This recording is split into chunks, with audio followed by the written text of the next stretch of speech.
Alright, looks like the storms have already passed. We're only like under severe thunderstorm warning. There are special marine warnings and more severe thunderstorm warnings.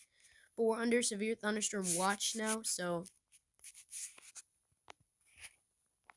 And there's also like a flood warning up here.